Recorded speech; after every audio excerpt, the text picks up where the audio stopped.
Bismillahirrahmanirrahim. Assalamualaikum warahmatullahi wabarakatuh. Waalaikumsalam warahmatullahi wabarakatuh. Alhamdulillah rabbil alamin wa bihi nasta'in wa ala umuri dini wa din wa salatu wassalamu ala asyrofil anbiya'i wal mursalin wa ala alihi wa sahbihi ajmain.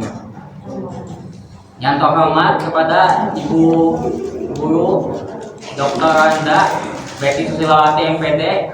Beliau hari ini tidak hadir karena sedang ada urusan.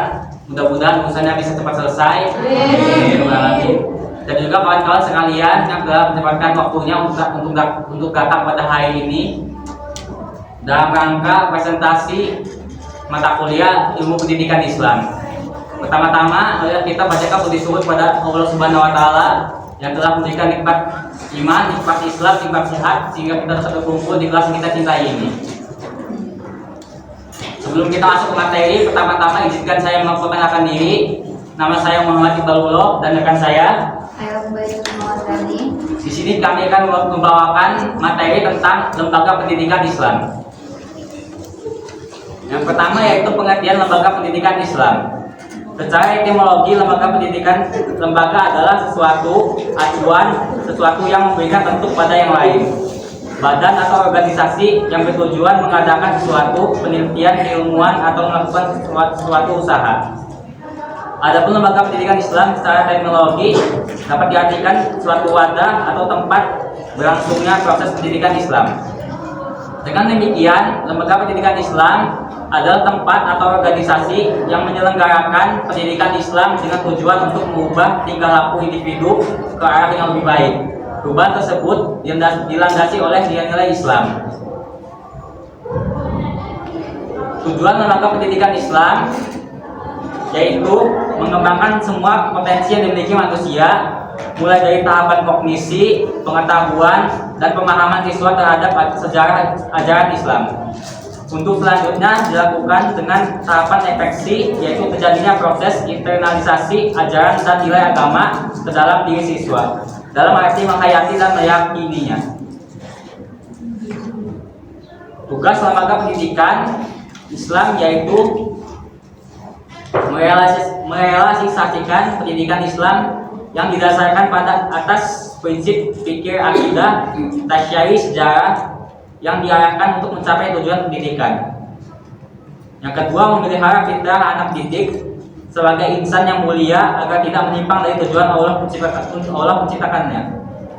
Yang ketiga, memberikan kepada anak didik seperangkat peradaban dan kebudayaan. Yang keempat, membersihkan pikiran dan jiwa anak didik dari pengaruh subjektivitas atau emosi, karena pengaruh zaman yang terjadi pada dewasa ini lebih mengaruh pada penyimpangan fitrah manusia. Yang kelima, wawasan nilai dan moral dan peradaban manusia yang membawa khasanah pemikiran anak didik menjadi berkembang. Yang keenam, menciptakan suasana kesatuan dan kesamaan antara anak didik.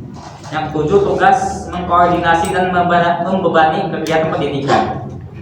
Dan yang terakhir, menyempurnakan tugas-tugas lembaga pendidikan, keluarga, masjid, dan pesantren.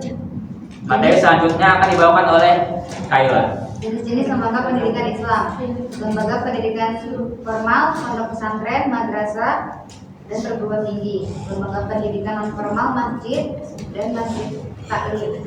Kesimpulannya, Islam adalah agama yang sangat menjunjung ilmu pengetahuan. Sangat terdapat banyak perintah untuk menuntut ilmu. Dalil-dalil inilah yang akhirnya memberikan motivasi, spirit, dan dorongan kepada umat Islam untuk giat menuntut ilmu pengetahuan. Dalam perkembangan berikutnya, muncullah lembaga pendidikan Islam. Kemunculan lembaga pendidikan ini terjadi karena berbagai faktor dan banyak aktor sejarah yang melihat latar belakang kemunculan lembaga pendidikan ini dengan pandangan yang berbeda-beda. Demikian presentasi dari kami. Kurang dan lebih yang kami mohon maaf. Kepada Allah saya mohon ampun. Wabillahi taufiq wal hidayah. Wassalamualaikum warahmatullahi wabarakatuh. Waalaikumsalam warahmatullahi wabarakatuh. Assalamualaikum warahmatullahi wabarakatuh. Waalaikumsalam warahmatullahi wabarakatuh. Selamat pagi, salam sejahtera untuk kita semua. Tapi pun. Jadi hari ini saya akan mempresentasikan makalah saya yang berjudul Pendidikan Islam di Era Revolusi Industri. Pengertian dari revolusi industri. Revolusi industri 4.0 atau yang disebut sebagai revolusi digital merupakan suatu era atau zaman yang memiliki ciri-ciri adanya hubungan manusia dan data serta penggunaan mesin virtual atau cyber fisik untuk menciptakan kualitas hidup yang lebih baik. Peran revolusi industri dalam pendidikan Islam. Peran pendidikan Islam dalam pembentukan karakter pada peserta didik di era revolusi industri 4.0 dapat melalui kegiatan pembelajaran baik secara kegiatan intrakurikuler maupun kegiatan ekstrakurikuler.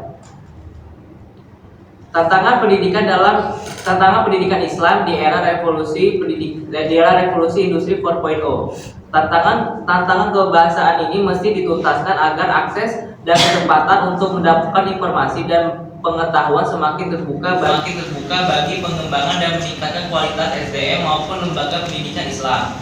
Tantangan relevansi semakin membuat pendidikan Islam makin dilematis, penguasaan atau kurang melek terhadap perangkat teknologi informasi dan komunikasi juga menjadi tantangan yang mencuat dalam pendidikan Islam. Hal tersebut jelas akan mengakibatkan lemahnya kualitas SDM. Solusi menghadapi tantangan pendidikan agama Islam di era digital.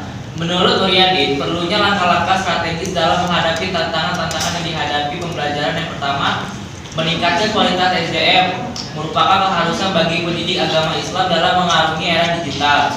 Yang kedua, pembenahan infrastruktur berbasis teknologi digital. Yang ketiga, pemanfaatan media pembelajaran berbasis digital. Dan yang keempat, implementasi metode pembelajaran partisipatoris.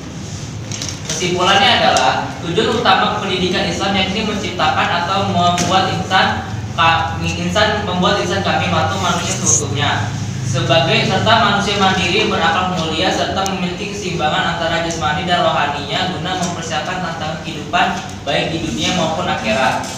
Dalam penerapan pendidikan Islam di era globalisasi dan revolusi industri 4.0 pasti mengalami berbagai tantangan baik dari pendidik, peserta didik ataupun faktor eksternal lainnya. Berikut presentasi dari saya, kurang dan lebihnya mohon maaf. Saya akhiri. Wabillahi taufiq wal hidayah. Wassalamualaikum warahmatullahi wabarakatuh. Waalaikumsalam warahmatullahi wabarakatuh.